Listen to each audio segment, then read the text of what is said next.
it.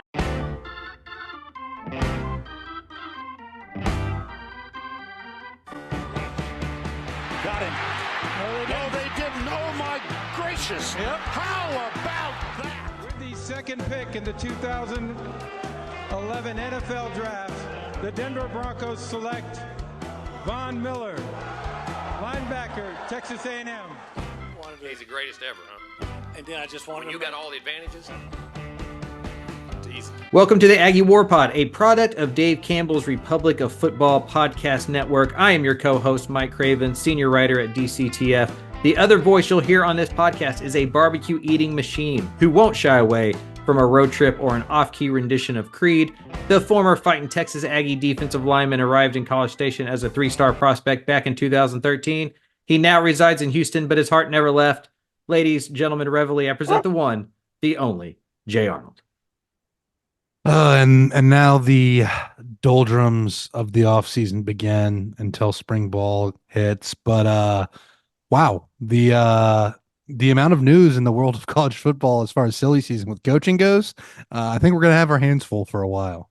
I am always asked every time a new person learns what I do, right? I meet one of my girlfriend's friends or family members or just whoever. I'm at the doctor's office and the nurse is like, well, what do you do? What are you going to do now? There is always something to do. College football is now a 12-month out of the year calendar. It exists forever. The transfer portal has dates, but those seem to be suggestions because new players jump in all the time. Kids commit, even with those spring semester is getting started and everybody's moving in. And so college football has done and followed the NFL model of if we stay in the news for 12 months, we are always relevant. And then TV stations will give us $1 billion to air our games. And they have dominated that landscape. They are the second most popular sport in the country behind pro football. My fiance is always making fun of me for how much football I watch, even when I'm not working. And I showed her a chart. I saw a chart of the top 100 U.S. broadcasts, like what was watched the most in the U.S. 96 of them were football games, college or pro. One of them was a lead-in show to a Super Bowl. And then one of the other was the show that came on directly after the Super Bowl. So people just kept on their channel, like they just kept their TV on. The other one was like a presidential debate and then something else. So football is king. College football is, I guess, Prince, right? Second in line to the NFL there. And so we will continue with our football talk, even though it is mid-January and it feels a long way from meaningful football. Before we get going, please rate, subscribe, give us a 5-star and a review, share with friends, help this podcast grow. If you're looking for some apparel, it's January. It's getting cold. It's been cold in the state of Texas, abnormally cold for the last few days. If you need a hoodie or a jacket, go to homefieldapparel.com and use promo code WHOOP, WHOOP, to get 15% off of your first order. If you'd like to become an advertiser and help this little show grow, help our pocketbooks a little bit, please hit one of us up on social media. On this podcast, we will talk about the resignation of Athletic Director Ross Bjork, more from the transfer portal. The Aggies have added two really good football players, one specifically since the last time we did a podcast. And then we will get into our very, very early 2024 expectations at texasfootball.com. Today, I put out a projected two deep for the Aggies, not because I am some oracle who knows who is going to start and who does not. I am not that guy. I'm not going to pretend like I'm going to nail this all 22 here, but I think it does on a roster turnover give you an idea of who's back, who's coming, kind of who the players are at certain positions and where to look for with that. So please check that out if you can. All right, that's it for me. First down, Athletic Director Ross Bjork leaves for Ohio State. Jay, you were a college football player. What is the day-to-day role of an athlete? How much did you see your athletic director? How much did you feel your athletic director while you were actually playing football games? Pretty much zero, right? Yeah, that's what I thought. I was wondering what the real impact was for the athletes. Yeah, there was like associate athletic directors that help out with like the educational side, the student part of the student athlete that you would interact with, but really for the most part, you don't interact with the head AD, or at least I didn't in my time. So as far as what the changes are, they're going to be like kind of domino effects, I think. But as far as the football program, I don't see it playing a huge role. Uh, he got Mike Elko in, and now we kind of see where A&M goes from there. I think we'll get into some stability stuff, but yeah, as far as the football program, I mean, the head coach generally that it feels like for these big programs, the athletic director works for the head coach more than the head coach works for the athletic director in a lot of ways. And there's probably a book to be written about how much Ross Bjork did or didn't have to do with the coaching search and where he wanted to go with it and all the layers behind the scenes there that went on with the Mike Elko landing. I do wonder if the powers to be wish that it happened before that coaching search, or they're happy that they had him kind of around for that coaching search, and now he's out of there. It feels like all the returns so far have been pretty positive on the Mike Elko side. So I think that ended where the Aggies wanted it to. I think that they made a good hire and moving in the right direction. But you do always kind of wonder how it changes when a new guy comes in, right? Who didn't hire Mike Elko, who didn't hire the basketball coach or the track team or anybody in that building, and what that does behind the scenes there. I wanted to touch on this is I think the alarm, like, we're not going to lie to the listeners and say we're in tune with sports administration stuff, right? Like, I don't have like a list of like the 5 guys or women that should replace Ross Bjork and what should happen there. But I do know, and I also don't know the real impact of the athletic director for the like, I'm not making any money off of what Texas A&M fundraises or doesn't fundraise. So I don't have a ton of interest in that, right? Like, you care about winning football games. What goes on behind the scenes doesn't matter to most fans, but the Aggies are now looking for their 5th athletic director since 2012. General Welsh became the 4th University of President since 2020. They've had 3 since December 1st, 2021. Then Mike Elko is the 3rd head coach Texas A&M has had since 2017. And so you see the 5th athletic director about to be hired, on the 4th university president, on the 3rd head coach, in 7 seasons. Does that illustrate why, with the resources that Texas A&M has, that maybe the ceiling hasn't been reached? Is the lack of alignment, or not even alignment, but consistency and continuity behind the scenes? Yeah, I mean, we definitely talk about continuity all the time with the football team as opposed to like positions, right? Like the more guys play together and the more that they have, more time they have in a system, helps them to get better at their job, right? You look at like what Michigan has done, right? And a lot of those guys are kind of older guys that have been in Harbaugh's system for a while. I feel like they've done a pretty good job of having continuity up there in Ann Arbor, and that's how they got to their success level. Alabama for years has been a bastion of continuity and what can happen when you have a system in place that is highly successful and has alignment behind it. And A&M, I don't think has had that, since entering the SEC. I think the last time that they had alignment was deciding to leave for the SEC. So you look at that, and while I don't think that it's necessarily the cause, I think it's more symptomatic. You can definitely tell that not having that continuity behind the scenes has played a big role.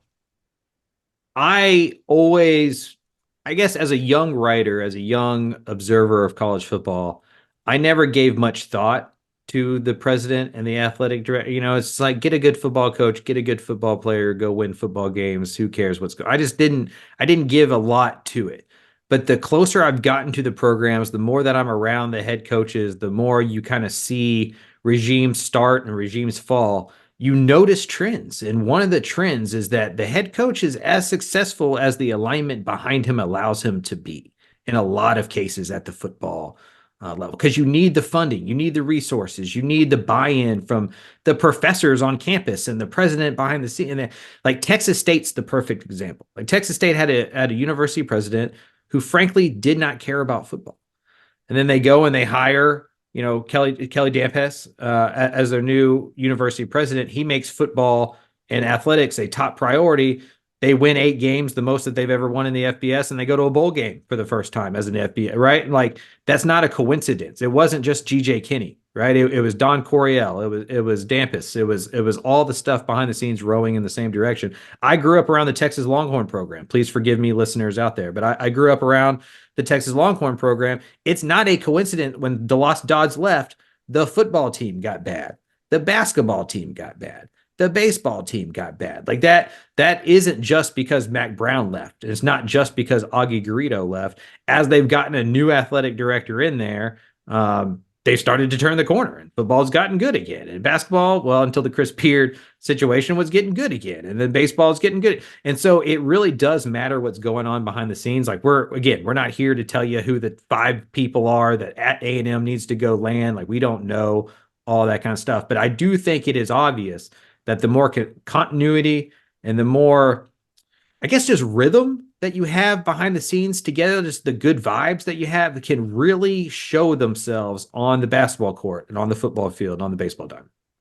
Yeah, and it's also like having someone in place that can keep everybody in line. That's Right? true too. You have this kind of like you have new faces and turnover. It's a power vacuum every time you have to hire somebody new, and you have people reaching to try to get more influence, right? That's always going to be, it's human nature to, and we don't have to get all the way into this, but it's, you have a lot of egos in place, and to really get the egos to work together, to row, like you said, for like a how Texas State has this year, you have to have somebody that can speak and relate to all of those egos, and it's a mixture of placating and also just getting them in line.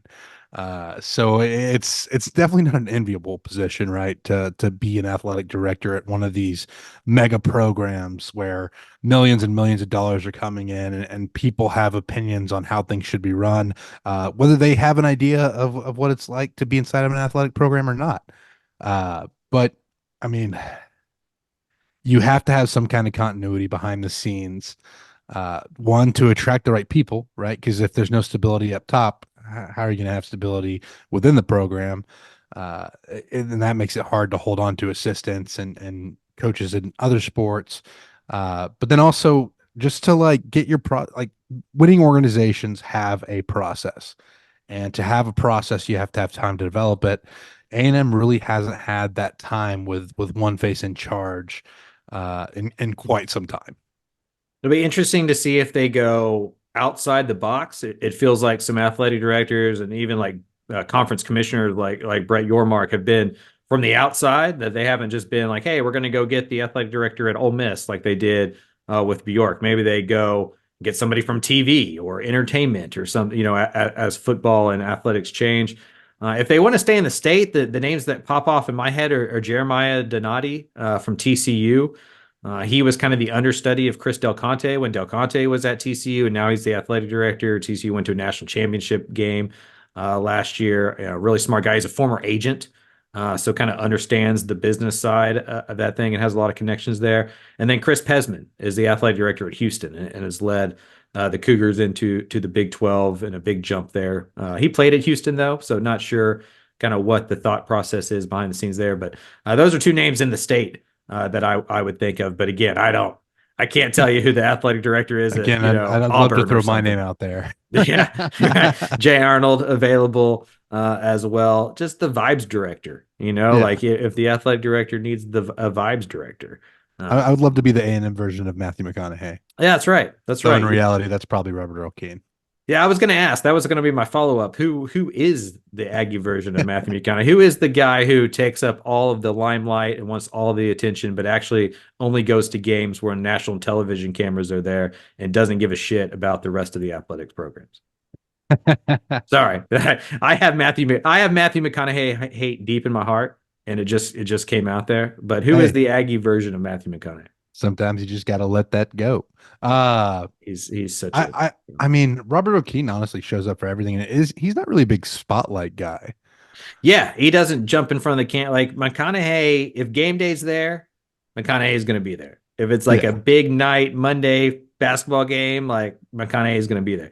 He's not going to women athletics. He's not going to Texas versus Iowa State. He's not, you know what I mean? Like I covered Austin FC when it was created. He came to the first game and did a bunch of interviews before leading into that first game. Didn't see him the rest of the complete season, right? Like he's just that. He did come to the game that Will Ferrell came to because again, cameras. But other than that, nowhere to be found. I do enjoy the just enjoying your athletics and not needing everybody in the world to know it. Like he's a mascot, really, and I respect Robert Olkeen just enjoying Aggie athletics without needing to be on Twitter every single time he does it. We got distracted there.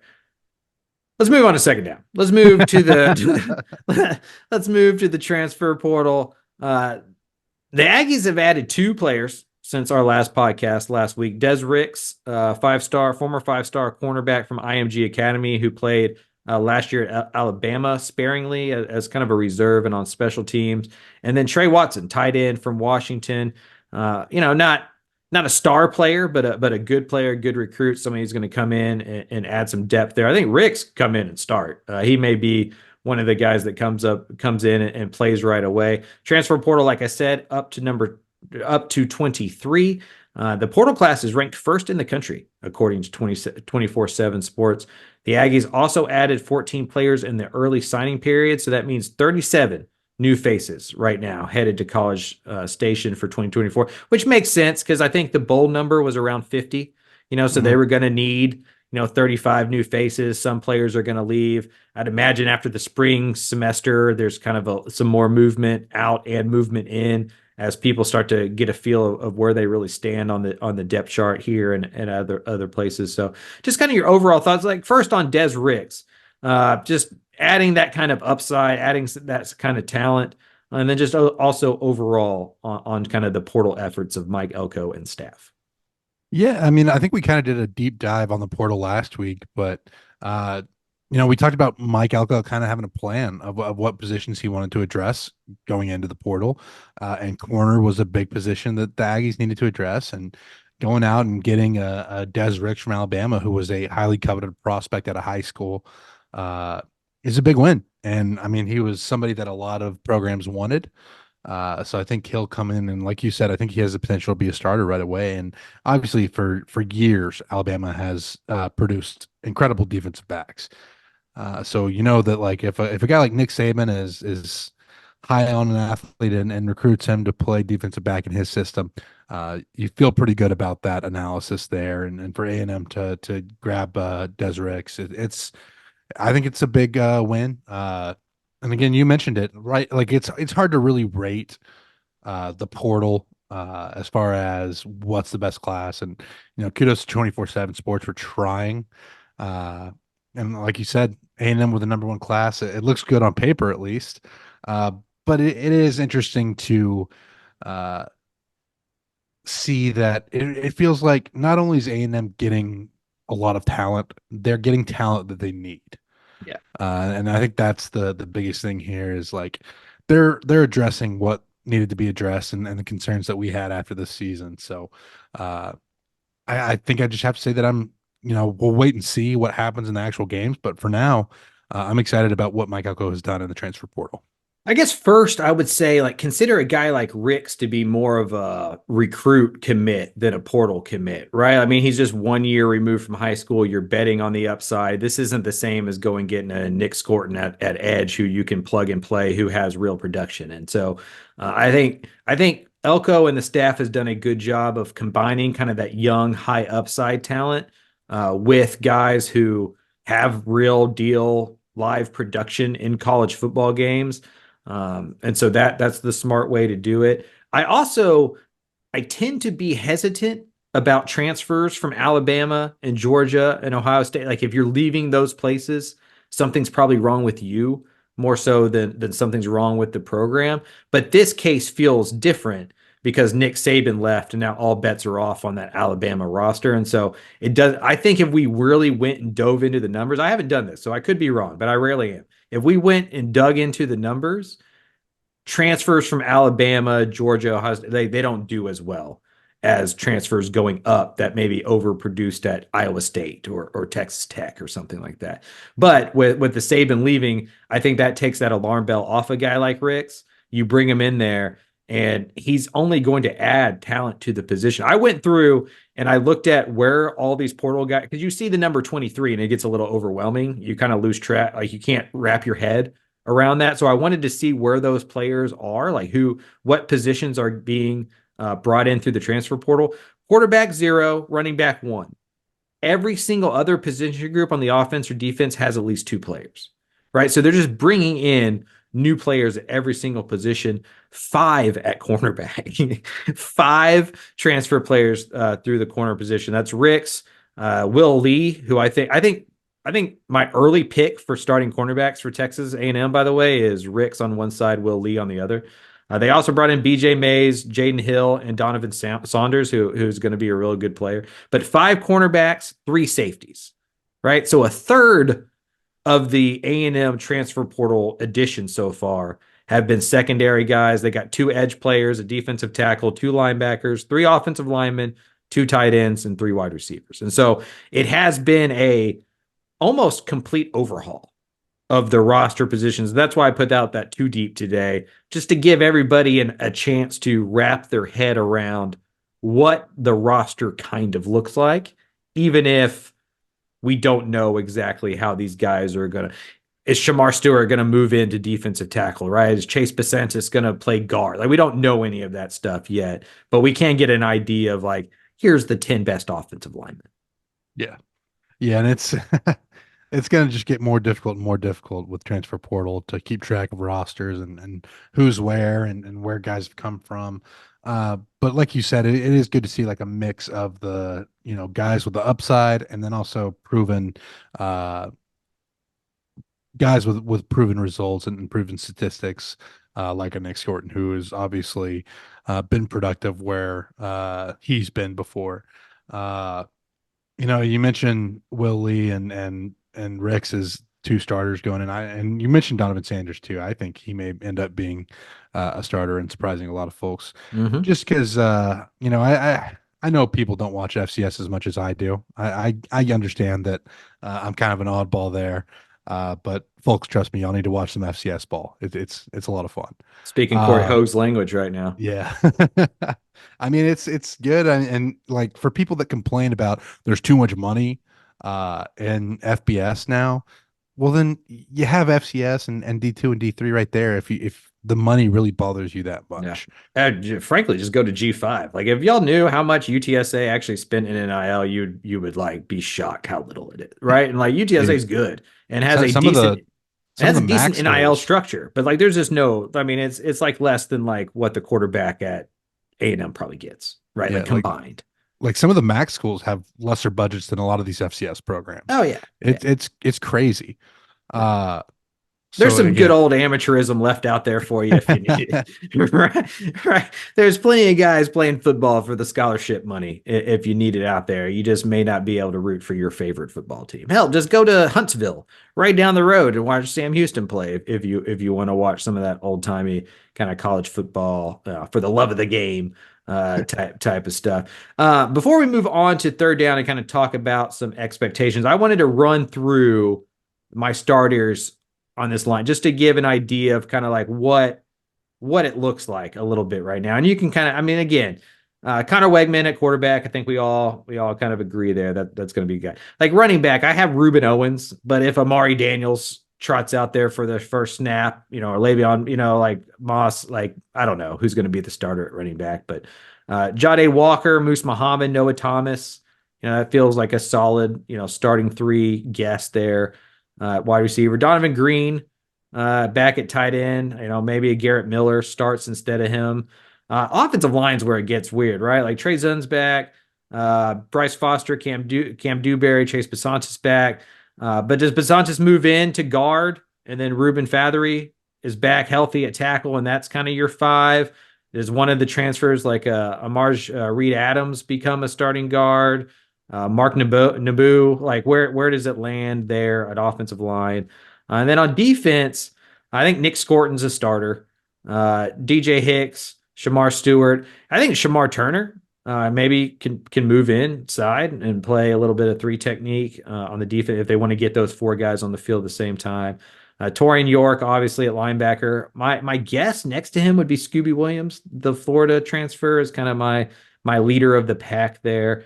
I still have Bryce Anderson at nickel, Jacoby Matthews at one of the safety spots, and then Will Lee, Des Ricks at corner, as we talked earlier.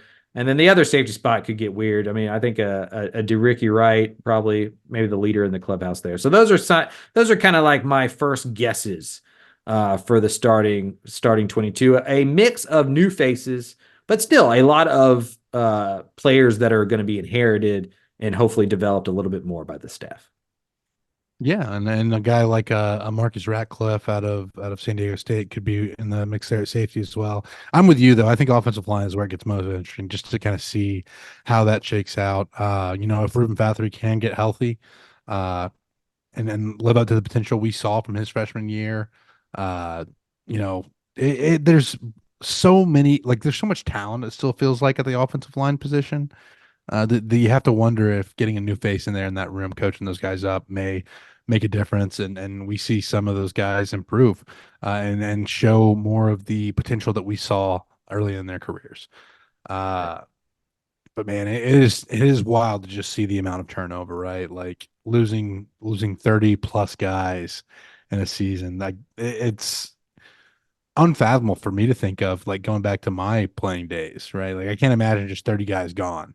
And like you had transfers and guys going to the pros and a lot of times there'd be some roster turnover, but man, that is a high number and a lot that's coming from other NCAA schools as opposed to coming out of the high school ranks.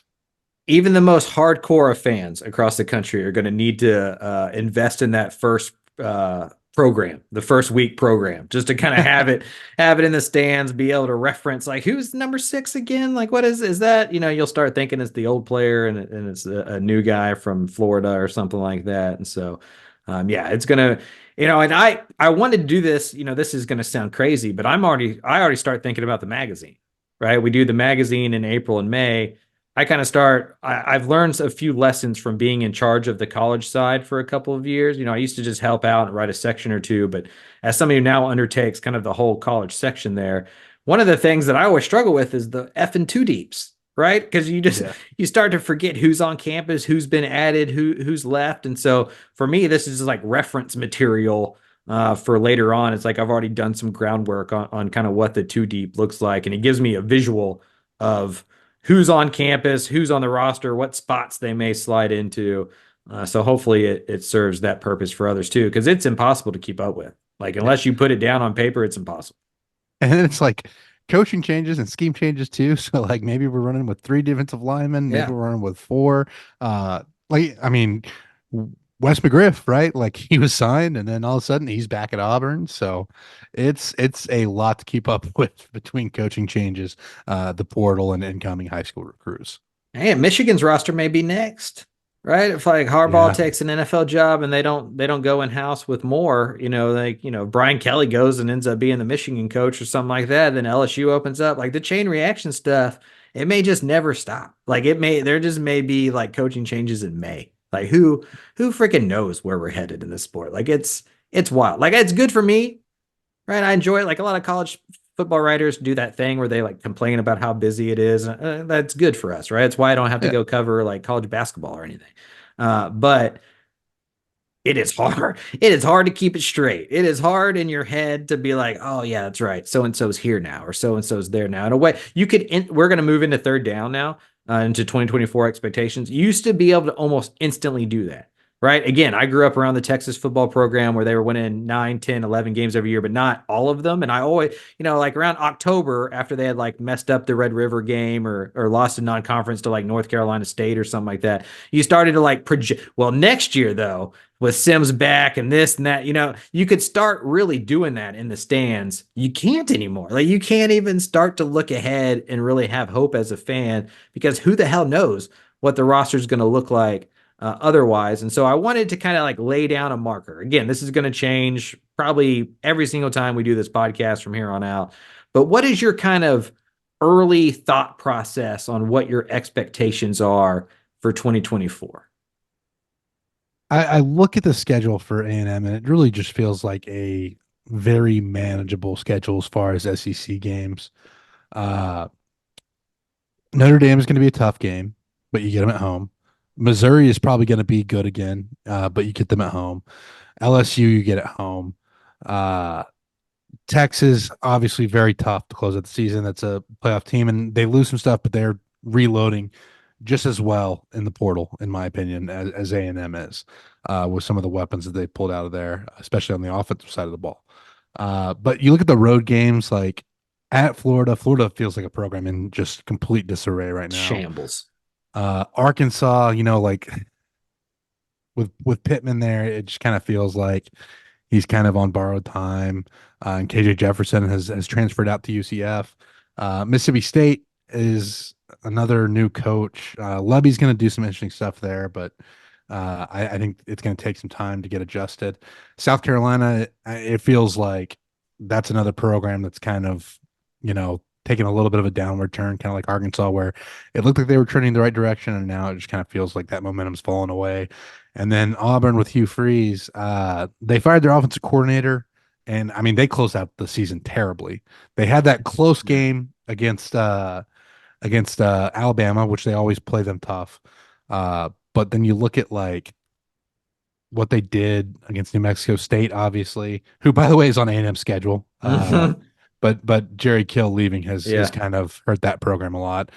And the two schools that New Mexico State counts as their biggest rivals, I feel like have both made really good coaching hires this offseason. But Auburn, I just don't like where Auburn is as a program either. So I look at it and I'm thinking, between 4 and 2 losses is what I look at. So I look at it like an 8 to 9 win season. I'll set the over under at 8. Man, if they hit the over at 8, that's an A+ season, right? Because like to me, that means that you're 8-3 going into that final game of the regular season against Texas. And if you beat Texas and go 9-3, you're all of a sudden in a freaking college football playoff discussion, right? Like, so if they're able to pull that off, kudos to Mike Elko. That would be a tremendous season. You're right, though. It's hard to talk yourself out of like an 8-win kind of floor for the Aggies because they're 4 road games. They're 4 real road games. Because they're at home. I think what, 8 times or 7? I guess 7 times plus Arlington. Notre Dame, McNeese, Bowling Green, Missouri, LSU, New Mexico State, and Texas at home. And then you have Jerry World. So the last time, by the way. 7 true home games, the Arkansas game neutral, and then 4 road games. I think your 4 road games in the SEC, you're favored in. You're favored against Florida. You're favored against Mississippi State. You're favored against South Carolina. You're favored against Auburn. Your 3 biggest tests, your 4 biggest tests are at home: Texas, LSU, Notre Dame, Missouri.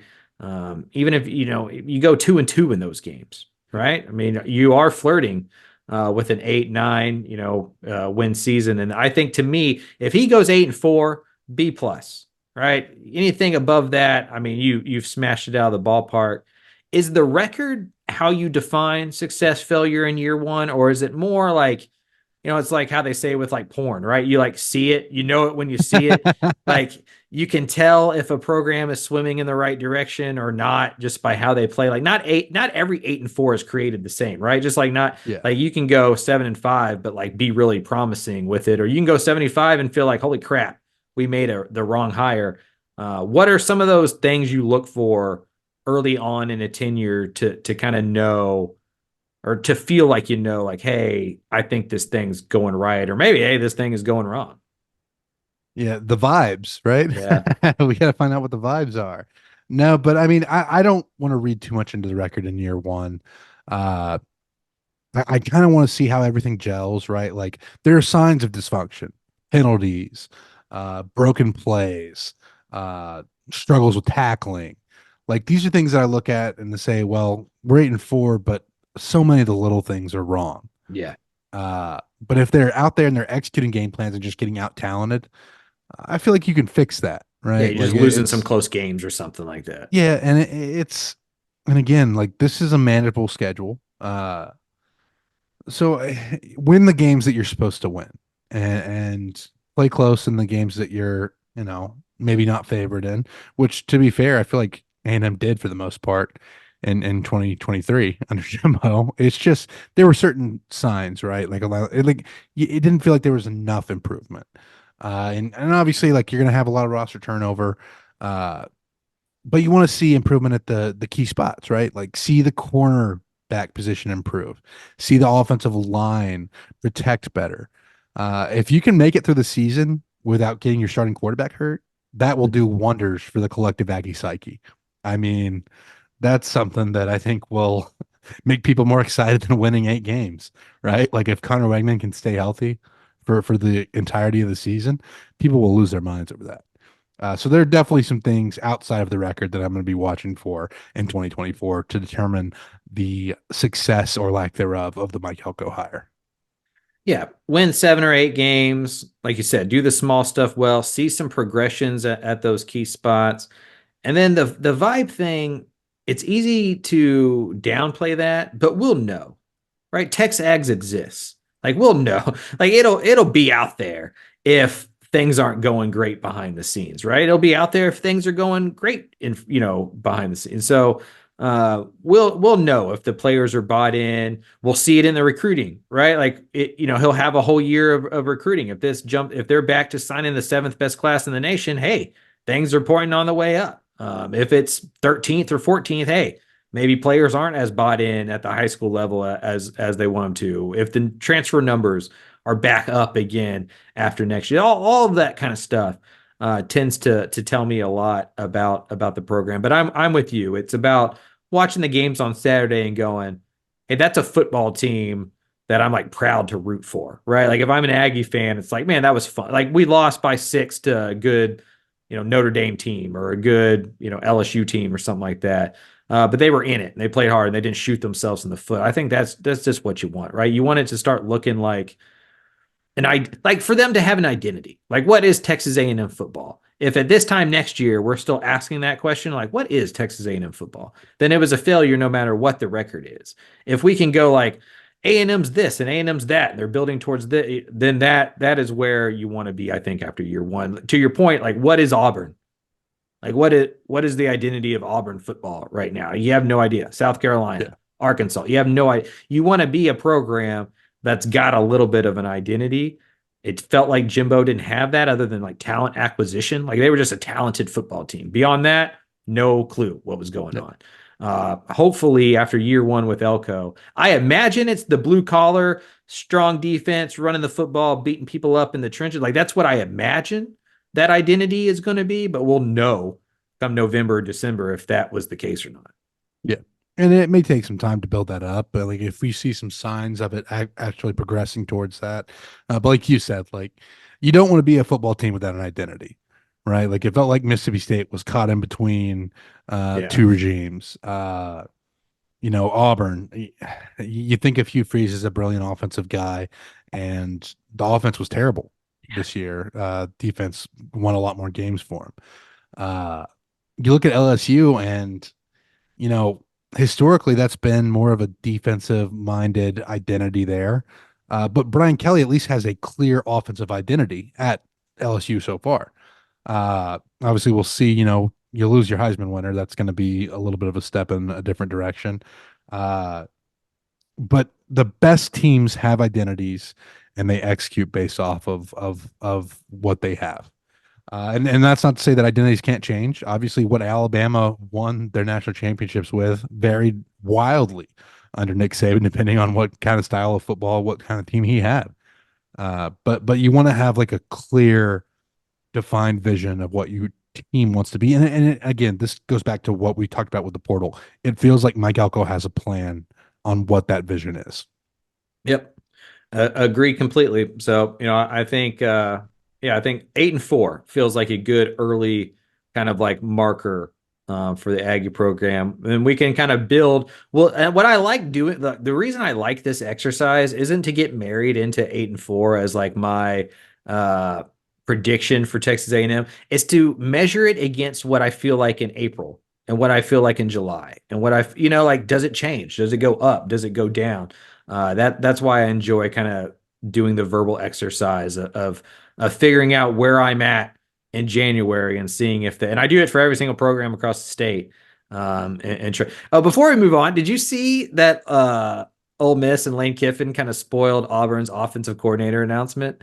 Their wide receiver coach at Ole Miss is getting hired to be the Auburn OC, and instead of waiting for Auburn to announce it officially, Ole Miss tweeted out like a statement with the dudes like, "Hey, he's going to be a first year play caller and stuff." Like they like put out what his role and assignment is going to be at like Auburn and didn't let Auburn do it. And like, while not the biggest thing in the world, I love it so much. Dude, Lane Kiffin's bit is something that like I know people feel strongly one way or the other. Yeah. But I just feel like it's something that makes college football a little more fun during the Oh no doubt. He's a good wrestling heel, right? Oh, yeah. Like he would be a great manager of like, of the bad Like guys. Bobby Heenan. Right, exactly. He'd be a good Paul Heyman. He would just be he would be great in that role.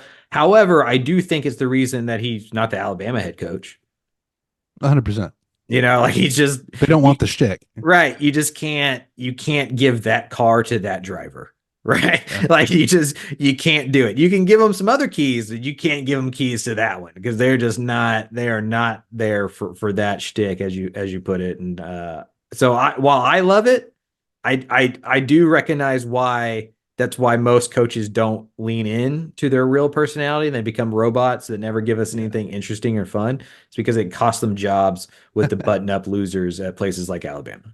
Well, I feel like another in the SEC and Drinkwitz has kind of toned it down a little bit, but he knows. It still leaks out at some point. Yeah. Yeah. He looked around and went like, oh shit, I could be the next head coach at LSU when Brian Kelly like bolts back to the Midwest so he doesn't have to use that stupid accent. I got to calm down a little bit.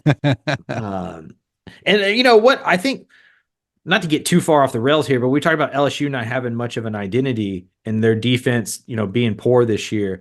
But then Brian Kelly goes and hires like the best defensive staff money can buy in the offseason because like he knows what the identity is supposed to be and they like got away from it and didn't have success.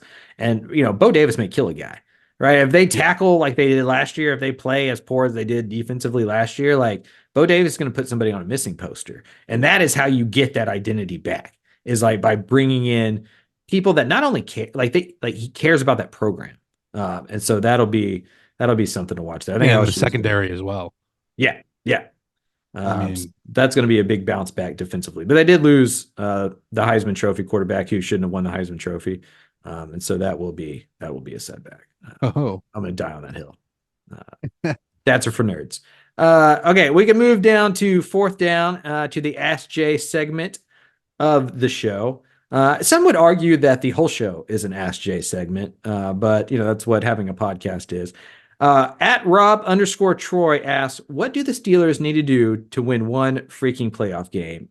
Before you go, I would imagine most of our listeners are Cowboys fans. And the idea of the Steelers and their fan base complaining about not winning playoff games, it's gonna bug some people. That's all I'm gonna say to Rob Troy. That's just what I'm saying. So here's the thing you look at. The Steelers and the Cowboys, to just draw a parallel here, feel like two very different problems. The Steelers feel like they're overachieving relative to their talent, and that's why they haven't dropped in the draft order, like to a spot where they can really take some difference makers, some like huge game-changing quarterbacks, things like that. Because Mike Tomlin is such a good coach, they just keep winning. Yeah, right? They're never going to be really bad. And I mean, that's part of the culture there. This goes back to the stability thing too, right? How many coaches have the Steelers had in their like? It's in my lifetime. I think it's only three. Right? I'm 38 years old. Yeah, and so it's something where it's kind of an organizational process that's obviously lent itself to success. Good luck convincing Mike Tomlin that he needs to tank, right? Like that's not going to happen. He wants to win games, and he's a guy that I think, again, is coaching above the talent level. I think Dallas has the opposite problem where they have cultural issues that are impacting that organization to the point where the talent is there, but they're just not achieving. I think they're good enough to win games, uh, certainly to win more playoff games. But when I look at the Steelers, as far as what they need to do to win a playoff game, I'd say take a deep breath and realize that you have it better than a lot of NFL teams. Because as a fan of the Bears and the Chargers, let me tell you, NFL football is not fun for me to watch. Uh, I mean, really, it's if you get like another generational quarterback in there and you can plug him in, that team is a factor immediately. And let's not discount how good that division is either, right? You have Lamar Jackson with the Ravens, Joe Burrow with the Bengals. The Browns defensively were incredible this year with obviously one of my former teammates, Miles Garrett, and what they did, and then Joe Flacco coming in. But I really think it's just a quarterback position, and part of the problem is that your team is too good, right? Like your coach is too good, and you're not in a position to draft that future star at quarterback. Yeah, go get a quarterback or tank, right? Or I guess maybe you need a tank to go get a quarterback. But they feel like that NBA team that's never going to be in the top 5 of the lottery, but also like doesn't get past the first round of the playoffs, and they're just in that purgatory spot of you just can't get much better. The Rockets were there for a long time where you're just always the 6 or 7 seed. You're going to get beat in the first round, but you're not going to be in a spot to go draft somebody that can get you to the third round. The Steelers feel like a team that's there, right? That's like the 9th or 10th best team in the NFL, which is probably the worst spot to be as a fan, right? Like you're around 9-7 or not, I guess 9-8 now because they had to ruin the schedule and make the math all hard for us. But you're just like you're not fun to watch because you're a 500 football team and that kind of stinks. But like you're in the playoff picture, so you can't get rid of a lot of people because you're not going to just completely reset. But they do need a quarterback. I'll tell you this.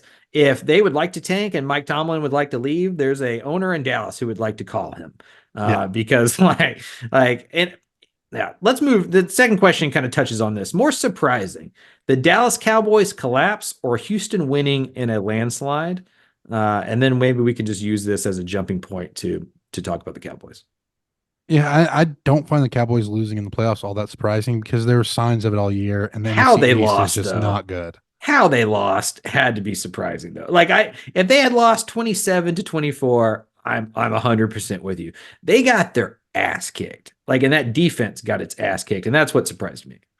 But I feel like that's kind of been the issue for because like they got their ass kicked by Buffalo, and it's a similar deal where if a team can jump out ahead and then establish the run, the Cowboys aren't geared to play against that style of play. And I'm not a huge NFL guy either, but like I saw so many similarities between the Packers Cowboys game and the Cowboys Buffalo game earlier in the year, where Buffalo gets an early lead and then they just rely on their backfield to just kind of pound away. And the Cowboys want to jump out ahead and play complementary football and defend against the pass. And there was just none of that complementary football for Dallas. Again, this as a Bears fan hurts me to say, but like you talk about another organization that clearly has a process that works. Jordan Love coming in at quarterback, and then all of a sudden, like they haven't. I mean, take all the off-field stuff away, but like the quarterback situation in Green Bay has been similar to the Steelers head coaching situation where right like there's been 3 quarterbacks in Green Bay. Mm-hmm. It's been Brett Favre into Aaron Rodgers and to Jordan Love now, and it feels like Jordan Love's going to be great too. So it really didn't feel that surprising to me that the Cowboys lost and got blown out because it feels like that's the way the Cowboys lose games is that they win the close ones, but when they get behind, they just cannot keep up for whatever reason. And, Green Bay pulled away and made it look easy. The Texans doing what they did to the number 1 defense in football felt more surprising to me. It did feel like the Joe Flacco story was going to kind of hit a tough point at some spot. I didn't expect the Texans to run away with it like they did against such a good defense. CJ Stroud is potentially a top 5 quarterback in the NFL for the next 12 to 15 years. Like I didn't have too much of an opinion on Ryan Day other than Man, that Ohio State job doesn't seem like fun, right? You go in 11-1 every single year and people want you fired. Like, that's insane. They were a field goal miss away from beating Georgia and probably winning a national championship last year. But then you watch CJ Stroud and you go, holy crap, how did Ryan Day not win 2 out of the last 3 national championships with that guy? Like, Yeah. holy crap, he is good. Like, he makes some throws that are like, it's Patrick Mahomes, Josh Allen. Like, he just does stuff where you're like, that's the stratosphere he is heading towards. Yeah. Yeah. It feels like he's going to be just a future all pro guy for the foreseeable future. I mean, Texas fans have to be pumped, and especially I like with the so receivers that they have around him too, because like Nico Collins looks really good, yeah. and then Tank Dell when he's healthy. I mean, I think we've watched enough college football with him at Houston to know what Tank Dell's capable of, and he's a perfect fit with him and Nico Collins together. I do hope his size doesn't mean that he's always injured, because he's not a big dude. You stand next to Tank Dell and he's 160 pounds. He is Yeah. not a big guy at all.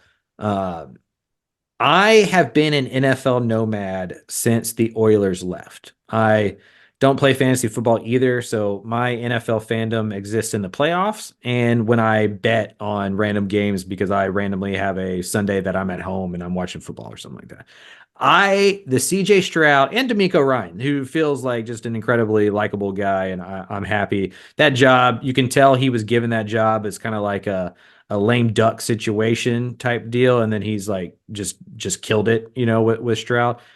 I am thinking about dipping my toe back into NFL fandom and jumping on the Houston Texans. It's been long enough, right? I've been without a team long enough. I am somebody who needs a team, needs a rooting interest to like really get into a thing. Like I'm really into English Premier League soccer, but it's because Liverpool is very important to me, right? Like I need a thing to attach myself to. I'm thinking about getting back into my Houston NFL love and getting on the Texans train because I think it's going to be a fun one for the next decade or so. Yeah, I mean, there's a lot of talent in place there. You have another name A&M fans are probably familiar with in the SEC, Laramie Tunsil, obviously from Ole Miss. Will Anderson, rushing the Mhm. passer. Yeah. Christian Harris at backer. He's another Bama product. So there is talent all over this Texans, and it feels like a team that's going to be good going forward because so much of it is young. There's a few more pieces, maybe on the offensive line. You protect Stroud a little bit better.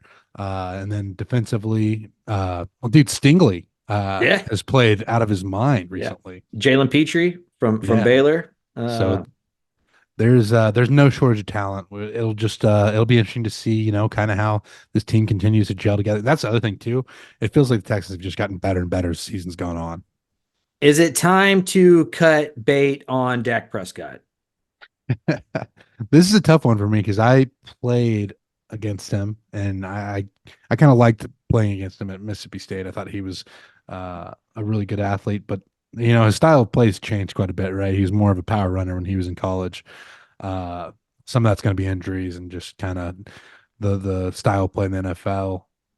I I am biased. I have my glasses on, my SEC former player glasses on here, but I still think that like Dak is a pretty serviceable quarterback if you get some more pieces around him. Uh, but at the same time, like I see what like Jake Ferguson has done at tight end and CeeDee Lamb, who are both two great weapons. I think Gallup's a pretty solid wide receiver as well. So it might be time. It might be time to move on. Uh, I do think like whoever the new coach is for the Cowboys, it's going to be a interesting process. But They're in an the other thing impossible too situation. is, yeah, it's like that situation where it's good but not great, and you worry about what may happen to your team if you take that step, right? Like if I'm the Steelers, I'm terrified of what life looks like without Mike Tomlin. Uh, Penn State with James Franklin, right? Like you're winning 10, 11 games every year. You may have like a 9 or 8, but what happens if you get some guy in there and you move on and it's just not good at all?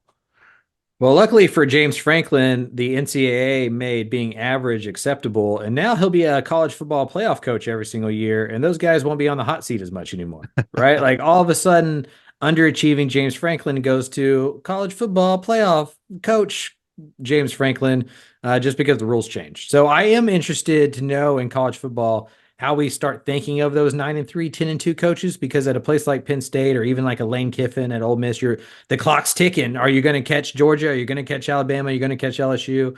For Penn State, obviously it's Michigan, Ohio State. Now you don't have to.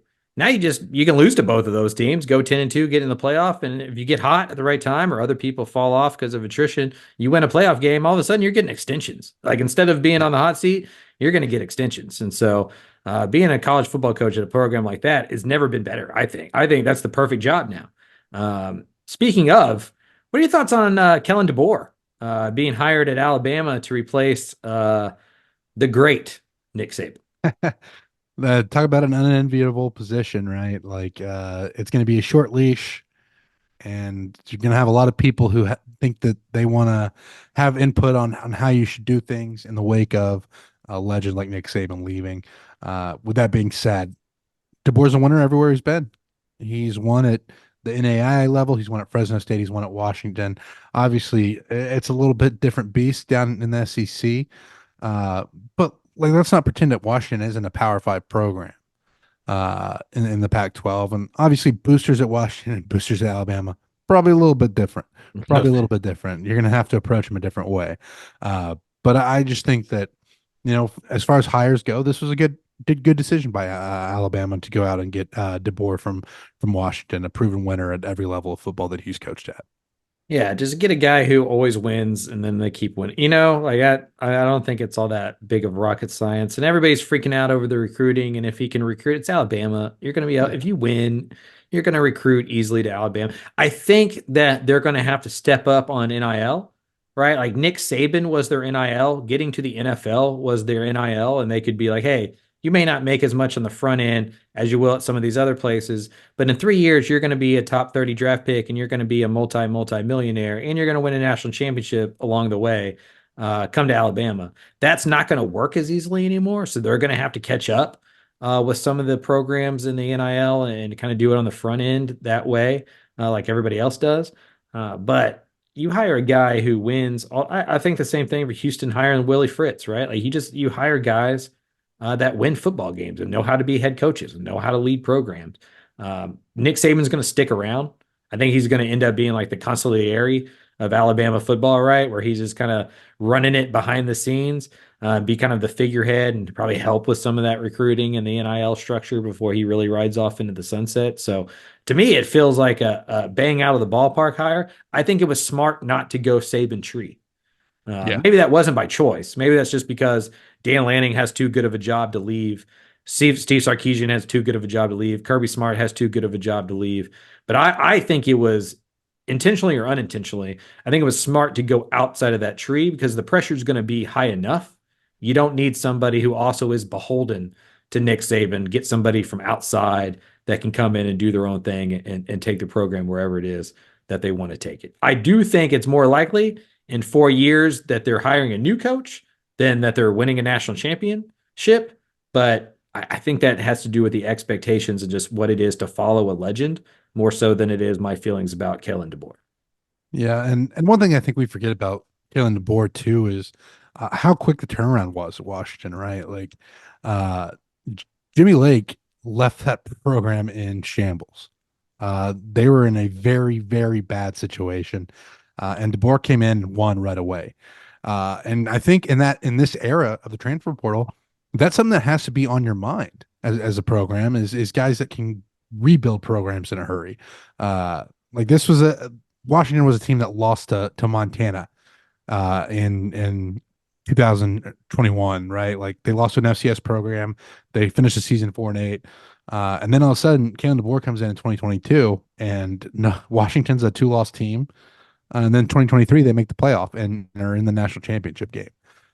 So that's a pretty quick turnaround. And I think that, in this age of the transfer portal, fans are a little bit less patient. They want that instant turnaround, and they've seen what you can do with guys just getting key pieces here or there.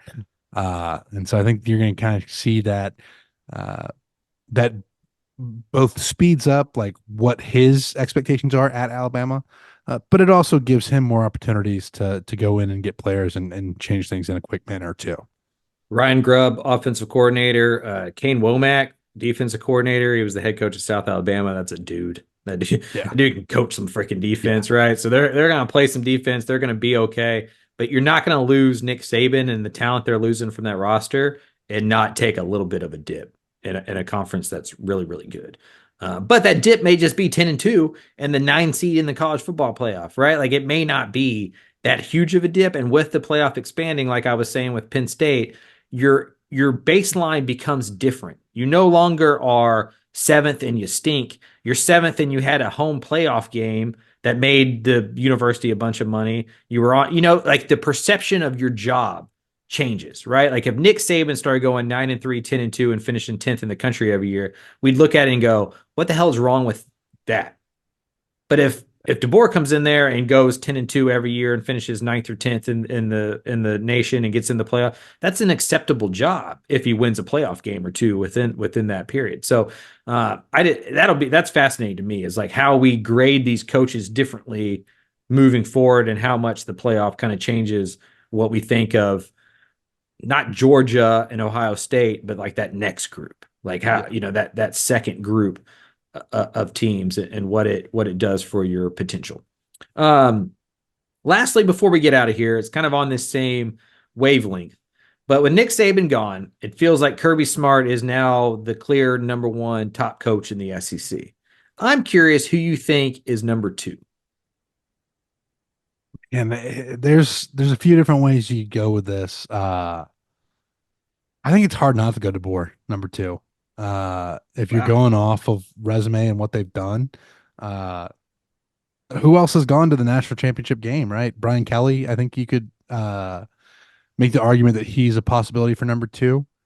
But other than that, I mean, I think those are the 2 in my mind that are competing for the top 2 or for the second spot behind Kirby Smart. And I think I just favor DeBoer over what have you done for me lately. And then obviously kind of gave it away, but Kelly's probably my number 3. Yeah, that's interesting. I think I'm going Brian Kelly. I think this last year, recency bias, obviously DeBoer did a better coaching job. The LSU defense was pretty unrecognizable. Like I'm still not quite sure how you can have that type of talent and be so bad defensively that LSU was. But Brian Kelly's one of the only coaches with over, I think, 250 college football wins. Like it's like him, Mac Brown. Now that Nick Saban's gone, I think it's just him, Mac Brown, and Casey Keeler at Sam Houston, I think, are like the 3 winningest active head coaches. So to me, like that kind of track record still means a lot. But I do think DeBoer, Sarkisian, they're kind of right next in that order. Maybe a Lane Kiffin as well, depending on kind of how you see him or view him as a head coach. So it does kind of shake it up. Like it doesn't feel just like Kirby Smart, Nick Saban at the top, and then everybody else. There will be a real kind of horse race here on the coach. It doesn't, like the king is gone, right? And like now it's like a reshuffling of the deck. So it's going to be interesting to see, not just with the SEC, but just college football at large, how big this gets. And like we talked about, it's already affected Washington. Michigan may be next in terms of big fish that's changed. I'd imagine they go in-house with their offensive coordinator, Coach Moore, that led them, that has as many top 10 wins as James Franklin, by the way. He has as many top 10 wins as a head coach as James Franklin. He's already beaten Ohio State more than James Franklin has. So Michigan would have the second most decorated coach in the Big Ten. I guess Lincoln Riley. I forget that everything is changing and that the Big Ten is no longer in the Midwest. But of the traditional Big Ten schools, Michigan would elevate their offensive coordinator and still have the second most decorated coach because James Franklin is that just that. Yeah. I almost said a bad thing. I mean, Chip Kelly was in a natty at one point, right? Yeah, that's probably true. I just like to make fun of James Franklin. That's fair. That's really my only goal here. All right, Jay, we are becoming masters at worrying about how we're going to get 30 to 45 minutes of a podcast and then going exactly an hour or so. We are in mid-season form. If you don't take an off season, then you just stay in shape and you just stay in season form. That's where we're at. It's The Rock, right? Like Dwayne Johnson, no days off, team bring it or whatever. We're doing that with the podcast game. Yeah. In this world, this is just my opinion. In this world, you're producing content or you're just in the way. That's just all. That's all it's about, right? And some people are in the way producing content. Oh my God. You said it. I didn't say it. You said it. That is our January 7th. We're doing this on January 17th, second podcast of 2024. Moving on towards spring football, which will be here before you know it. National Signing Day, kind of the next big kind of thing. Not as huge as it used to be. I was going through the numbers. 99 of the top 100 players in the state of Texas are already signed. Like, that's just fascinating to me how much the early signing period has just become signing period. But Terry Bussey and a few other storylines are still out there for the Aggies, so we'll monitor that. We'll keep monitoring the transfer portal, obviously. Anything else happening with A&M? We may even get into some basketball here as March trickles forward. If A&M is playing, they beat Kentucky the other day, so definitely could be a tournament team that we're paying attention to. And yeah, keep sending in those questions. Holler at us if you'd like to advertise. Give us a 5-star rating and all the other stuff that you do for podcasts. Nothing to add from me. I mean, okay, you pretty much said it all. Sorry, I thought you were about to add something there at the end there. Yeah, so I mean, we got baseball season and everything else. So I'm so football dominant. we'll keep an eye on the AD hire as well. Just to keep y'all posted on that and see what A&M goes in for that direction as well. All right, sir. Appreciate it. As always, had a good time. And for the Aggie War Pod and for Dave Campbell's Texas Football and the Republic of Football Podcast Network, we will talk to you next week.